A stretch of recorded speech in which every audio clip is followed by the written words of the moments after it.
Je peux pas trop dire, parce qu'en fait, je vais me faire tuer. Oui. Ça, c'est typiquement une note de réussite. Là, je te parle pas en tant qu'entrepreneur, mais plutôt en tant que femme Ouais. et maman. D'accord? Ma réussite serait clairement d'avoir le mercredi où je suis off, je fais les activités avec mes filles. Mais après, c'est super gratifiant.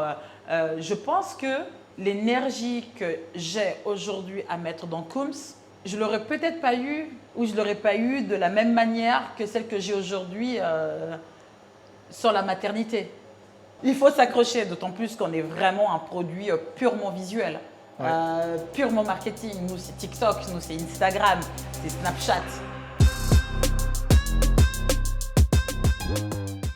Bonjour à toutes et à tous, c'est Adrien, vous êtes dans la galère.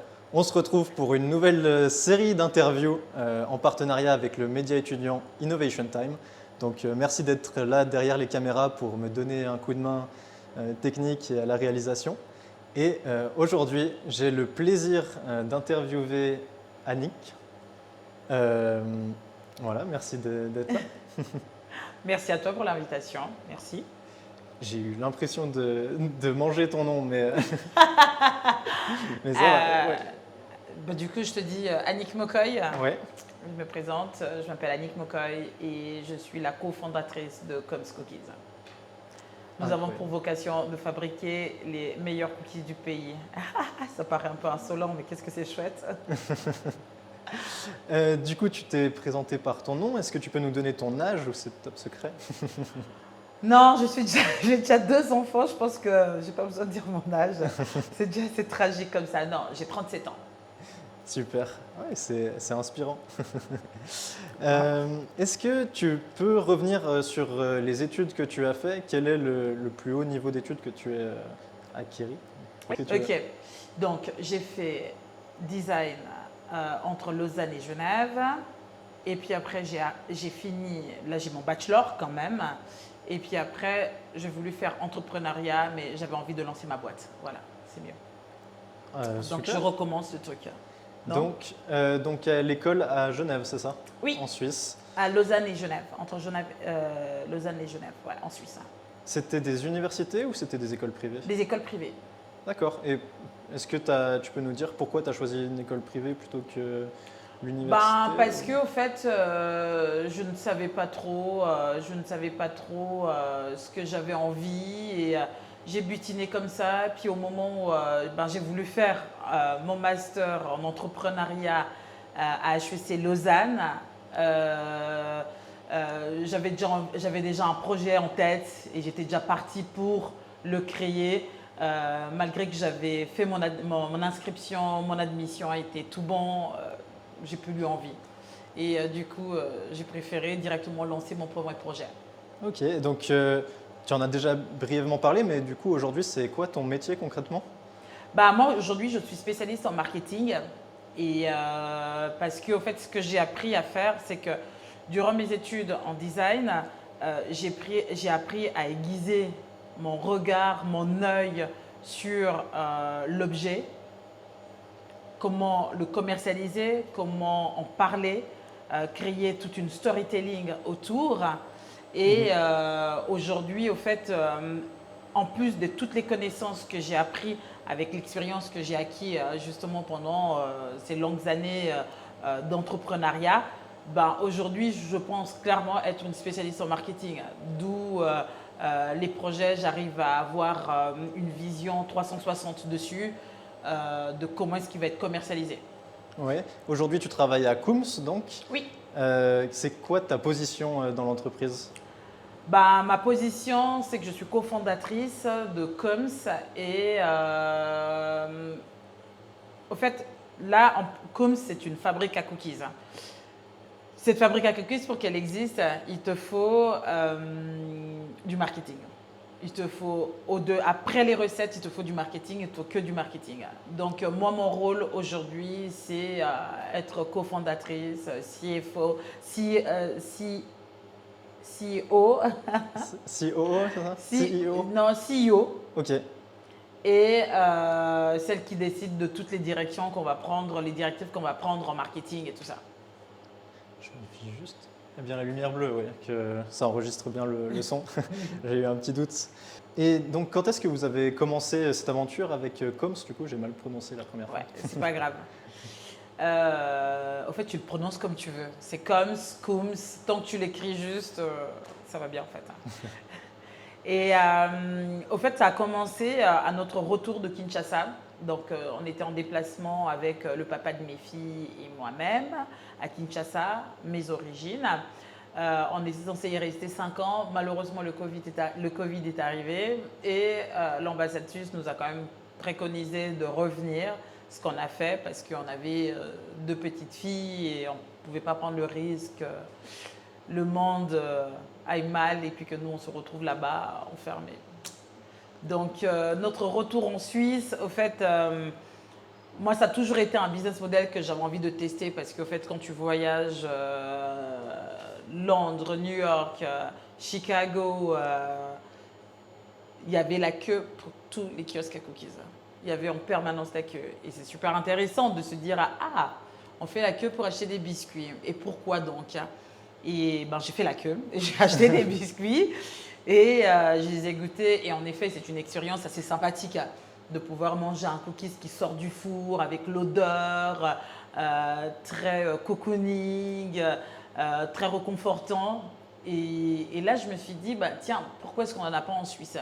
Mais je te parle d'une histoire qui date avant que je sois maman, avant d'être maman, ça remonte à 6 ans, 7 ans. Ah ouais, et donc ça, c'était cette première expérience avec les cookies. Exactement. Et du coup, qu'est-ce qui a fait que tu as voulu te lancer Ça de a ton été côté? justement notre retour à Kinshasa où, au fait, j'avais 2-3 projets que je faisais en freelance à côté. Et au fait, tu te retrouves avec le temps. De toute façon, tu es à la maison, tu es enfermé, tu as le temps. Qu'est-ce qu'on fait de ce temps-là? Et je me suis dit, bah, tiens, c'est peut-être le moment de le tenter. Et j'ai très bien fait de le tenter parce que j'ai fait appel au début à un support de delivery qui était Up Delivery et qui venait directement chercher dans mon appartement. Mhm. Et ça a commencé comme ça, 1 mois, 2 mois, 3 mois. Et au fait, on a créé notre clientèle. Le même client revenait tout le temps, tout le temps. Et après, on a eu l'opportunité de faire un pop-up au Halles de Lille. On l'a fait pendant 4 mois. Et puis, tout de suite, on a pu faire le marché de Noël. Et là, ça a été le lancement de l'aventure Coms. Incroyable. C'est vraiment super intéressant de voir que tu es parti de ta propre cuisine avec de la livraison à domicile et après en arriver ici dans ce bel endroit. C'est trop chouette. En fait, c'est quand même énormément de boulot. C'est apprendre des nouvelles connaissances surtout. C'est que moi, je ne suis pas du tout issue de la food. Je suis plutôt issue du design, du luxe. Et là, tu te retrouves à travailler dans la food. Ça a ses propres codes que je ne connaissais pas. Donc, on apprend et on apprend. Il faut apprendre très, très vite. Parce que si tu veux pouvoir rien que participer à un marché de Noël, tu as toute l'hygiène qui doit être impeccable. Le contrôle doit être fait au préalable et tout ça, j'ai dû apprendre Ouais. quand tu ne viens pas de cet environnement-là.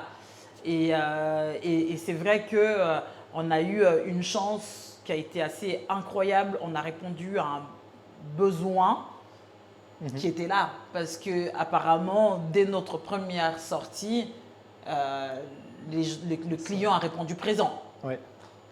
Incroyable. Et si on revient du coup un peu plus par rapport à tes études, Ouais. Parce que là tu as dû développer plein de compétences sur le tas, on va dire. Quelles sont les compétences que tu as développées à travers ces études?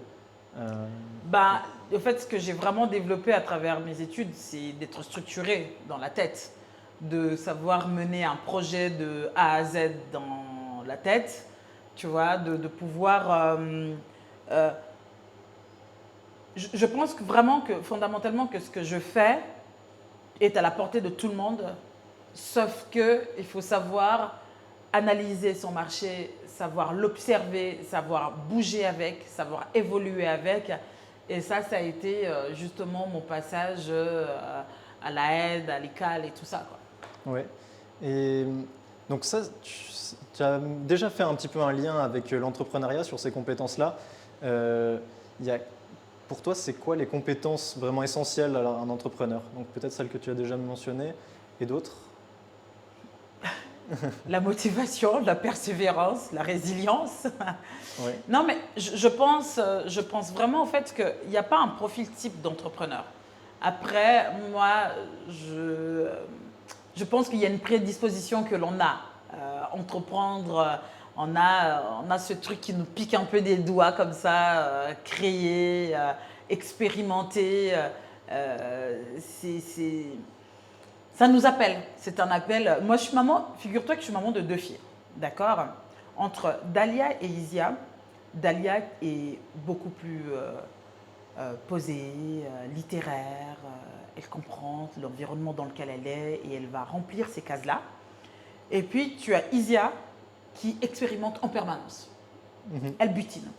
Elle est en permanence en train de butiner, de créer des cabanes, de prendre du papier pour en faire des robes à ses Barbies, même que les Barbies ont déjà des robes. Mais et au fait, je pense clairement que ça a déjà défini un peu qui elles sont. L'une serait plus entrepreneur que l'autre. Complètement, Ouais. complètement. Elle veut en permanence comprendre, expérimenter son environnement de jeu, Ouais.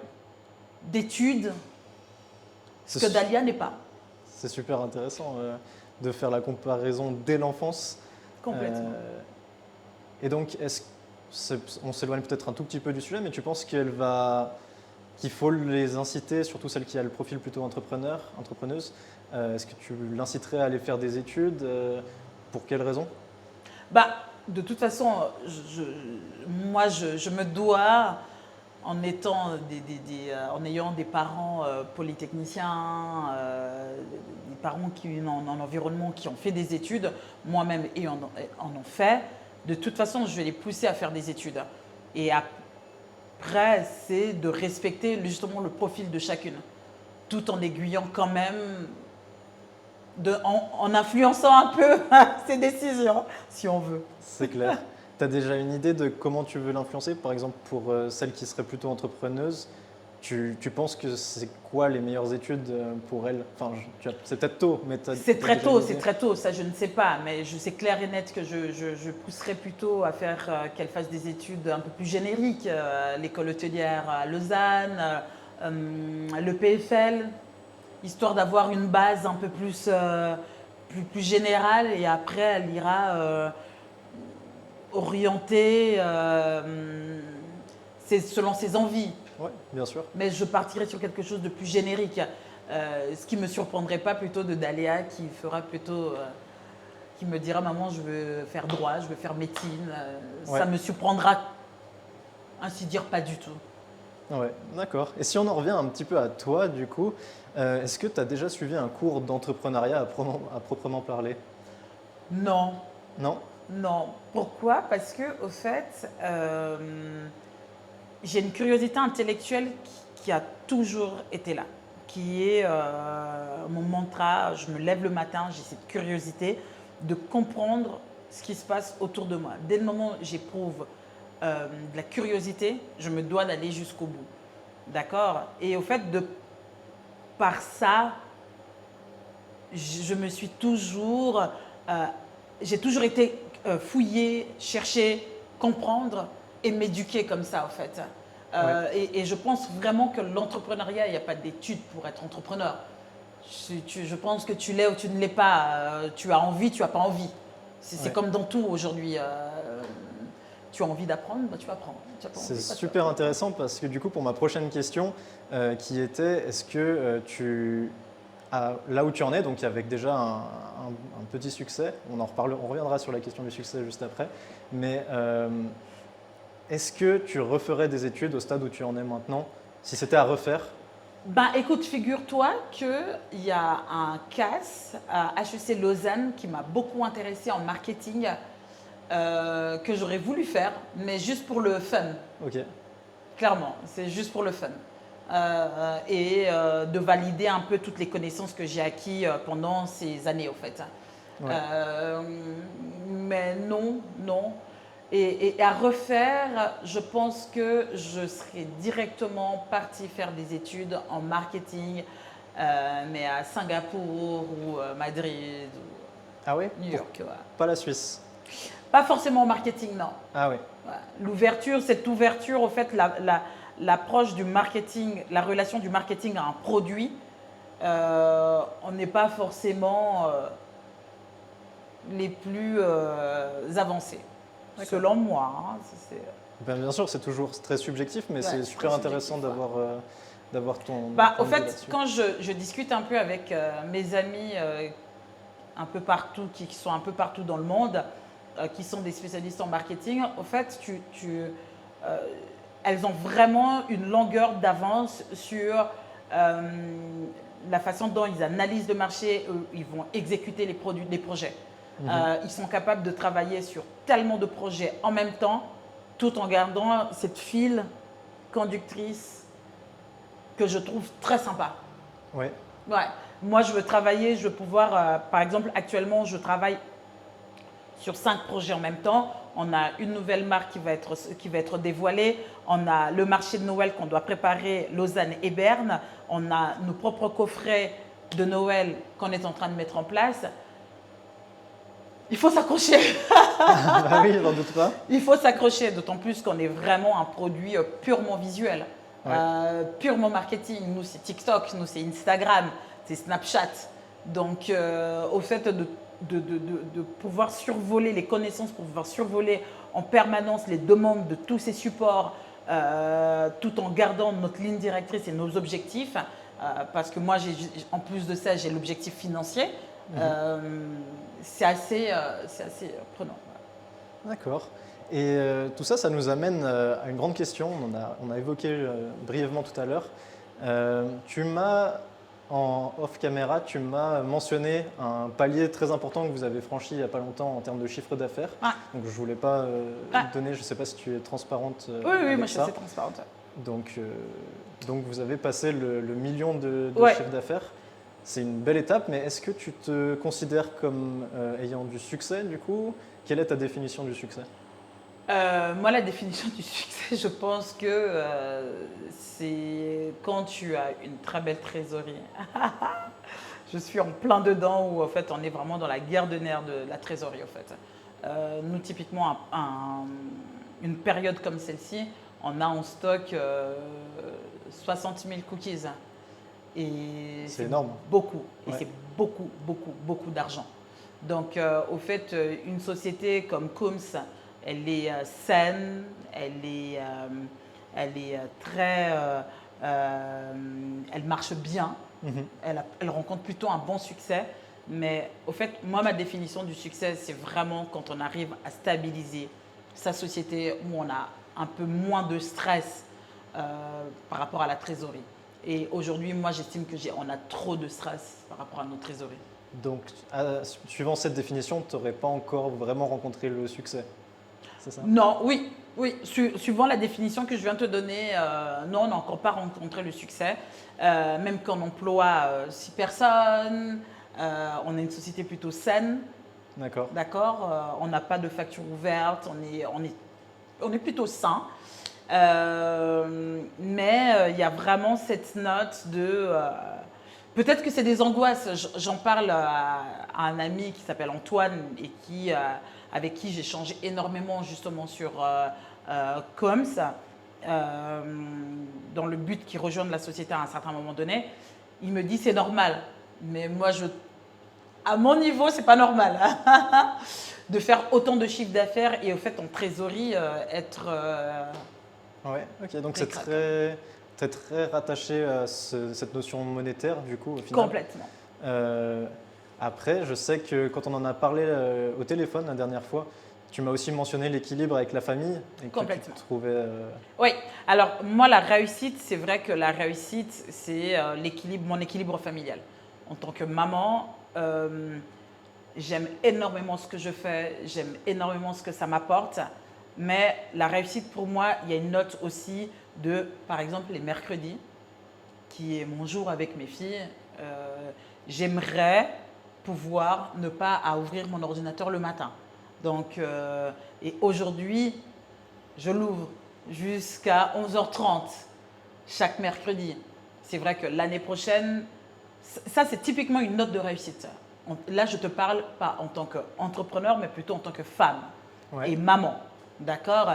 Ma réussite serait clairement d'avoir le mercredi où je suis off, je fais les activités avec mes filles, on fait ce qu'on aime faire, aller traîner à Globus, manger nos crêpes, faire ce qu'on aime faire. Et le vendredi après-midi, avoir du temps pour moi. Ça, c'est encore un concept bien lointain. Un autre palier du succès. Donc. Un autre gros palier du succès. Mais c'est vrai que l'équilibre familial rejoint clairement le succès de l'entreprise. Moi, il y a vraiment cette note économique et familiale qui est super importante. C'est vraiment super intéressant. Et en fait, avec cette dernière question, on arrive au bout de ma liste prédéfinie pour le sujet de ma thèse. Mais je vois que tu as beaucoup de choses intéressantes à dire. On peut continuer à discuter un petit peu. Ouais, vas-y. Et un peu comme tu as commencé à parler du fait d'être une femme entrepreneuse, je ne veux pas poser la question classique de ça fait quoi d'être une femme dans ce milieu, parce que bon, je trouve ça un peu... Non, il y en a de plus en plus. Hein. Mais, attention, moi, j'en côtoie au quotidien. Et rien que mes collègues Lara Maille et Pascal, qui ont créé Street Food Genève, et le marché de Noël, c'est colossal. Moi, j'ai vu cette femme littéralement accoucher 4 mois plus tard, faire le montage du marché de Noël. Et c'est une très grosse entreprise. En effectif, quand ils sont en effectif, ça emploie une centaine de personnes. D'accord. Et elles y arrivent. Et ça marche très bien. Et aujourd'hui, c'est clair que les femmes entrepreneurs, il y en a de plus en plus. Et c'est très bien d'ailleurs, parce que moi, je me souviens qu'à l'époque où j'avais lancé Style Avenue, j'avais 22 ans, donc ça remonte à beaucoup d'années. J'étais parmi les premières femmes qui entreprenaient. Dans l'écosystème, il n'y avait pas autant de femmes qu'aujourd'hui. Aujourd'hui, moi, je peux te sortir une superbe liste et qui sont des nanas à succès et qui arrivent à très très bien gérer, à allier vie de famille, vie professionnelle, vie amoureuse, vie... Ouais. C'est vrai que je pense que dans ce genre d'interview, on tombe vite dans le piège de dire, parce que vous êtes une femme, on doit vous poser des questions, comment ça se passe avec la vie de famille alors qu'on ne les poserait pas à un non, homme. complètement. Mais la question, elle se pose. Hein. Sincèrement, la question, elle se pose. Il faut arrêter ces conneries. La question, elle se pose clairement. Moi, une journée type, je me lève à 6h, 6h20 au plus tard pour exécuter, pour faire en sorte que comment ils vont s'habiller, anticiper les 2-3 changements de temps qui vont se faire dans la journée, préparer toutes les tenues de sport qu'ils vont avoir, les goûters. J'entends, dépendant des jours, c'est colossal. Ouais, autant leur papa est très cool, il aide, il fait beaucoup, mais la vérité vraie, c'est que c'est un rôle qui me revient et que j'adore, que j'aime. J'aime pouvoir faire en sorte que ma machine, elle tourne en fait comme moi je veux qu'elle tourne. Là, au moins, j'ai un contrôle sur toute ma machine, c'est clair. C'est un succès à part entière en fait, et c'est surhumain un peu. C'est surhumain, c'est surhumain. Moi, j'ai le pire jour pour moi, je crois que c'est le mardi. Je me demande comment j'arrive à absorber le mardi. Parce qu'il y a 2 activités pour chacune le même jour. Finir l'école à 16h, elles ont 10 minutes pour entrer dans l'appart, s'habiller, prendre le goûter, une pomme, un machin et avancer avec, en sachant qu'elles sont encore petites. Donc, il y a un tempo qu'il faut toujours mettre.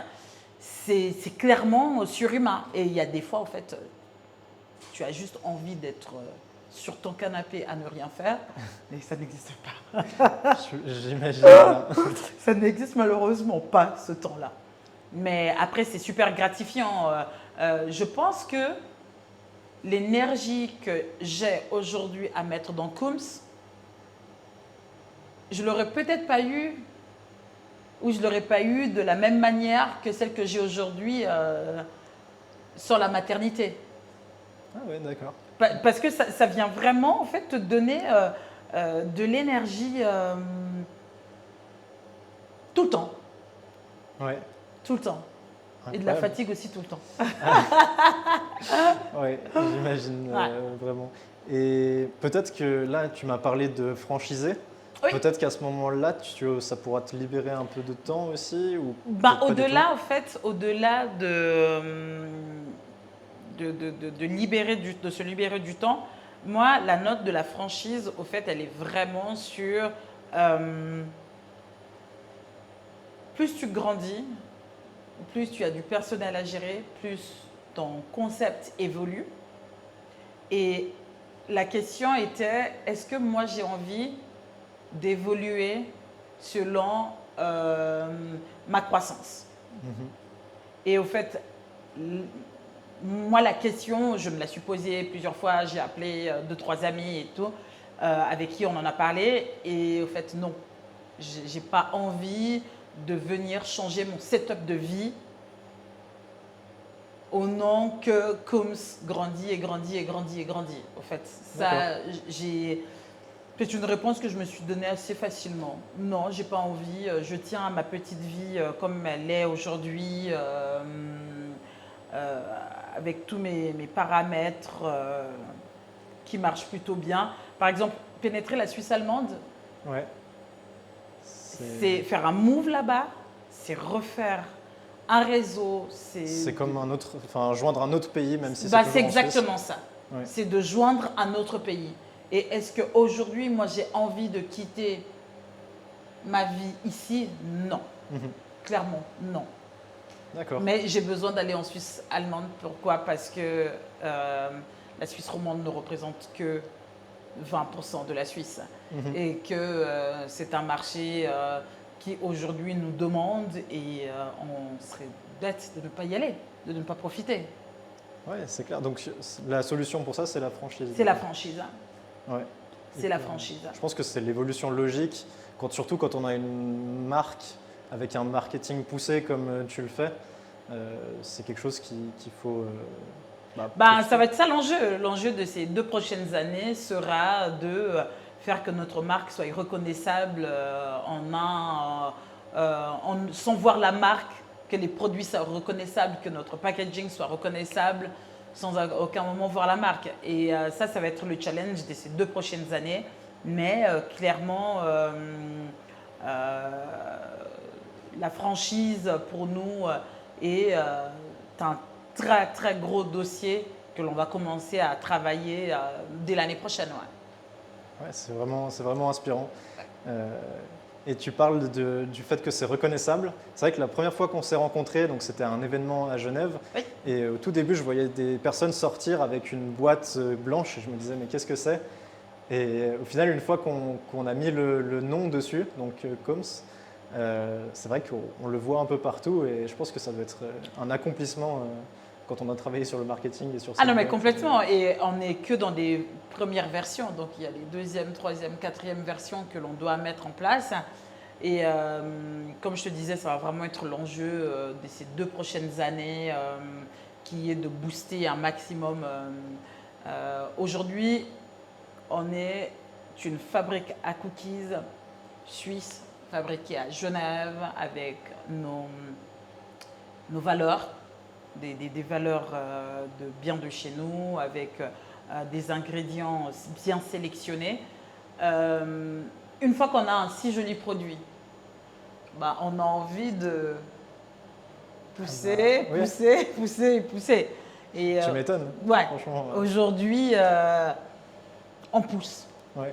On pousse, on pousse, on Tu- pousse, on pousse. Tu m'avais même raconté que, vu que vous faites pas mal de communication sur Instagram et TikTok, tu as même des personnes qui te suivent depuis l'autre bout du monde. Extraordinaire. On a une personne qui vient d'Inde qui nous a écrit, elle dit, mais je ne sais pas si un jour j'aurai l'occasion de goûter vos produits, mais je vous suis depuis le début et vous me faites rêver à chaque poste. J'espère qu'un jour j'aurai l'occasion de goûter vos produits. Et c'était tellement touchant, mais c'était tellement émouvant de voir que de si loin, on s'intéresse à une petite fabrique à cookies suisse. Ben, ça fait c'était super touchant. C'était super touchant. Ouais. Ah oui, je lui ai envoyé le maximum d'amour que je pouvais, à défaut de ne pas lui envoyer des cookies. Je pense que ça passerait mal par la poste. Ouais, un peu mal. Mais j'y crois. Avec le monde connecté dans lequel on vit aujourd'hui, un jour, il recevra une boîte de cookies qui viendrait de Genève. Incroyable, j'aime trop cette histoire. Elle est trop touchée, elle est trop chou. Je pense on voudra connaître la Oui, suite. ah oui, mais vraiment. Mais je suis persuadée qu'il les goûtera. J'en suis persuadée. Ouais. Avec le monde connecté dans lequel on vit aujourd'hui, de l'Inde à Genève, Ouais. il n'y a plus de frontières, il n'y a pas de barrières. Ouais. Trop chouette. Trop chouette. Je pense qu'on arrive plus ou moins au bout de cette interview. Est-ce qu'il y a quelque chose que tu voudrais ajouter Enfin, tu as le The floor is yours, comme ils disent en anglais. Je ne sais pas comment dire. Non, mais ils peuvent. Non, j'ai rien rajouté de plus, mais ceux qui veulent se lancer dans l'entrepreneuriat, qui ont des questions, qu'ils n'hésitent pas à m'écrire, qu'ils n'hésitent pas à venir au magasin. Moi, j'y suis chaque mardi. L'entrepreneuriat, c'est un échange avant tout. Ouais. C'est de partager ses idées, ses points de vue et d'aboutir ou pas à un projet tangible, Ouais. fini ou pas. Rien que des idées. Moi, j'adore rêver. J'ai tellement d'idées que je ne mettrai jamais en pratique, mais juste de pouvoir rêver de ces idées. Je suis très occupée dans ma tête. Je suis très occupée dans ma tête. Et je trouve ça génial, je trouve ça extraordinaire. Ouais, donc la porte est ouverte aux eaux vives. Pas l'adresse, mais elle va s'afficher Ouais. en dessous. Je sais que c'est vrai que j'ai pas pensé, mais j'aurais bien aimé discuter avec toi de tes petits projets avant celui-ci, mais ce sera peut-être pour une prochaine fois. Prochaine fois. Peut-être que pendant un vlog, si je passe par là, Complètement. on fera ça. C'est super intéressant. Mais en tout cas, merci beaucoup d'avoir pris le temps de discuter. Je pense que tu as une énergie qui est très communicative et c'est trop chouette. Je pense que. Merci à toi, Adrien. C'était chouette de te rencontrer. C'était une chouette rencontre. Ouais, puis je pense que la collaboration continuera avec le temps. Sûr. Trop bien. Merci beaucoup d'avoir regardé cette interview. Je vous dis à la semaine prochaine ou quand la prochaine interview sortira. Je ne sais pas encore, ce n'est pas planifié. Mais merci beaucoup d'être là. Et on se retrouve très vite. Trop bien.